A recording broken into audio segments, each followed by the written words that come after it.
26 Ağustos Cuma sabahı çadırından çıkan Alp Arslan Malazgirt'le Ahlat arasındaki Malazgirt Ovası'nda, kendi ordugahının 7-8 km uzağında ovaya yayılmış durumdaki düşman birliklerini gördü. Savaşı önlemek için imparatora elçiler göndererek sultan barış teklifinde bulundu. İmparator, sultanın bu önerisini ordusunun büyüklüğü karşısında bir korkaklık olarak yorumladı ve teklifi reddetti. Gelen elçileri soydaşlarını Hristiyan topluluğuna geçmelerine ikna etmek üzere ellerine birer haç tutuşturarak geri yolladı. Düşman ordusunun büyüklüğünün kendi ordusundan daha büyük olduğunu gören Sultan Alp Arslan savaştan sağ çıkma ihtimalinin düşük olduğunu sezdi. Askerlerinin de hasımlarının sayı fazlalığı karşısında tedirginliğe düştüğünü fark eden Sultan bir Türk İslam adeti olarak kefene benzeyen beyaz kıyafetler giydi. Atının da kuyruğunu bağlattı.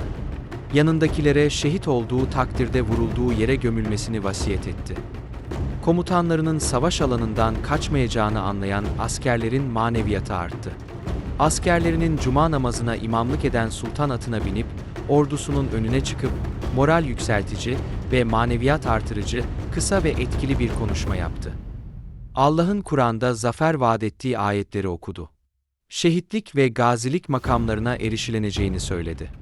Tamamı Müslüman olan ve büyük çoğunluğu Türklerden oluşan Selçuklu ordusu savaş pozisyonuna geçti. Bu sırada Bizans ordusunda dinsel ayinler yapılmakta ve papazlar askerleri kutsamaktaydı. Roman Diyojen de bu savaşı kazanması durumunda, ki buna inancı tamdı, ününün ve saygınlığının artacağından emindi. Bizans'ın eski ihtişamlı günlerine döneceğini hayal ediyordu. En ihtişamlı zırhını giydi ve inci beyazı atına bindi. Ordusuna zafer durumunda büyük vaatlerde bulundu.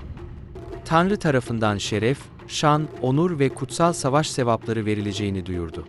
Alp Arslan savaşı kaybetmesi durumunda her şeyini ve atalarından miras kalan Selçuklu devletini de kaybedeceğini çok iyi biliyordu.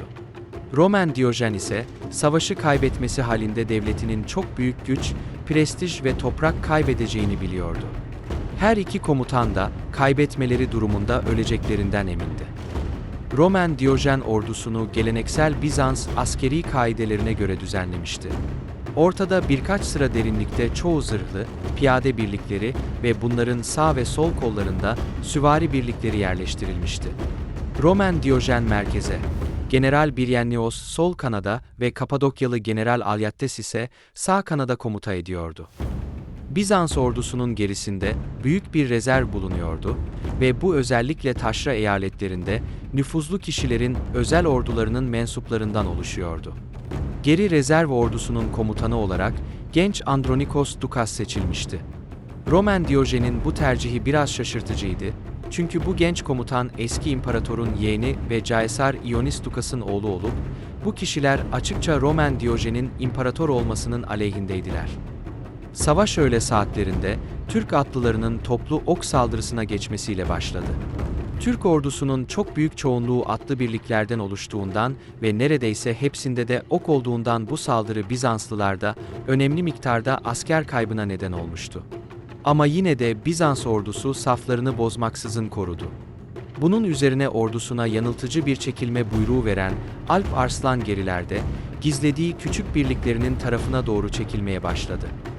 Bu gizlediği birlikler az miktarda organize olmuş askerlerden oluşuyordu. Türk ordusunun arka saflarında bir hilal biçiminde yayılmışlardı. Türklerin hızlıca çekildiğini gören Roman Diyojen, Türklerin saldırı gücünü yitirdiğini ve sayıca fazla olan Bizans ordusundan korktukları için kaçtıklarını düşündü. En baştan beri Türkleri yeneceğine inanmış imparator, bu bozkır taktiğine kanıp kaçan Türkleri yakalamak için ordusuna saldır buyruğu verdi. Çok az zırhları olduğu için hızlıca geri çekilebilen Türkler, zırh yığınına dönmüş Bizans süvarileri tarafından yakalanamayacak kadar hızlıydı. Ancak buna rağmen Bizans ordusu Türkleri kovalamaya başladı. Yan geçitlerde pusu kurmuş Türk okçuları tarafından ustaca vurulan ama buna aldırmayan Bizans ordusu saldırıya devam etti. Türkleri iyice kovalayıp yakalayamayan, üstüne bir de çok yorulan, üstlerindeki ağır zırhların etkisi büyüktü, Bizans ordusunun hızı durma noktasına geldi. Türkleri büyük bir hırsla kovalayan ve ordusunun yorulduğunu anlayamayan Roman Diyojen yine de takip etmeye çalıştı. Ancak bulundukları mevziden çok ileri gittiklerini ve çevreden saldıran Türk okçularını görüp kuşatıldığını çok geç zamanda anlayan Diyojen geri çekilme buyruğu verme ikilemindeydi. Tam da bu ikilemdeyken geri çekilen Türk süvarilerinin yönlerini tam Bizans ordusu üzerine geçip hücuma kalkmaları ve geri çekilme yollarının da Türkler tarafından kapatıldığını gören Diyojen, paniğe kapılarak çekil buyruğu verdi. Ancak ordusu çevrelerindeki Türk hatlarını yarıncaya kadar yetişen Türk ordusunun ana kuvvetleri Bizans ordusunda tam bir panik başlattı. Kaçmaya kalkan generalleri görüp daha da paniğe kapılan Bizans askerleri en büyük savunma güçleri olan zırhlarını da atıp kaçmaya çalıştı. Bu sefer de ustaca kılıç kullanan Türk kuvvetleriyle eşit duruma düşüp büyük çoğunluğu yok oldu. Türk soyundan gelen Uzlar, Peçenekler ve Kıpçaklar, Afşin Bey, Artuk Bey, Kutalmışoğlu Süleyman Şah gibi Selçuklu komutanları tarafından verilen Türkçe emirlerden etkilenen bu süvari birlikleri de soydaşlarının yanına katılınca Bizans ordusu süvari gücünün önemli bir kısmını kaybetti. Sivas'ta soydaşlarına yaptıklarının acısını çıkartmak isteyen Ermeni askerleri her şeylerini bırakıp savaş alanından kaçınca Bizans ordusu için durumun vahameti arttı. Ordusunu komuta etme olanağının kalmadığını gören Roman Diyojen yakın birlikleriyle kaçmaya kalktıysa da artık bunun imkansız olduğunu gördü.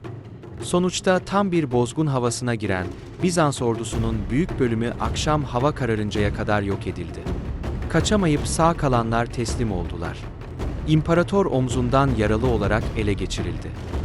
Tüm dünya tarihi için büyük bir dönüm noktası niteliğinde olan bu savaş zafer kazanan komutan Alp Arslan'ın yenik imparator Roman Diyojen'le antlaşma yapmasıyla son buldu. İmparatoru bağışlayan ve ona iyi davranan sultan antlaşmaya göre imparatoru serbest bıraktı. Antlaşmaya göre imparator kendi fidyesi için 1.500.000 denarius, vergi olarak da her yıl 360.000 denarius ödeyecek. Ayrıca Antakya, Urfa, Ahlat ve Malazgirt'i de Selçuklu'ya bırakacaktı. Tokat'a kadar kendisine verilen Türk birliği eşliğinde Konstantinopolis'e doğru yola çıkan İmparator Tokat'ta toplayabildiği 200.000 kadar denariusu kendisiyle birlikte gelen Türk birliğine verip sultana doğru yola çıkardı. Tahta kendi yerine yedi. Mihail'in çıktığını öğrendi. Roman Diyojen ise geri dönmekteyken Anadolu'ya dağılmış ordunun kalanlarından derme çatma bir ordu düzenlemiş ve kendisini tahttan indirenlerin ordularına karşı iki çatışma yapmıştır. Her iki muharebede yenilerek Kilikya'da küçük bir kaleye çekildi. Orada teslim oldu. Keşiş yapıldı. Katır üzerinde Anadolu'dan geçirildi. Gözlerine mil çekildi. Proti, Kınalıada, daki manastıra kapatıldı ve orada birkaç gün içinde yaraları ve enfeksiyon nedeniyle öldü.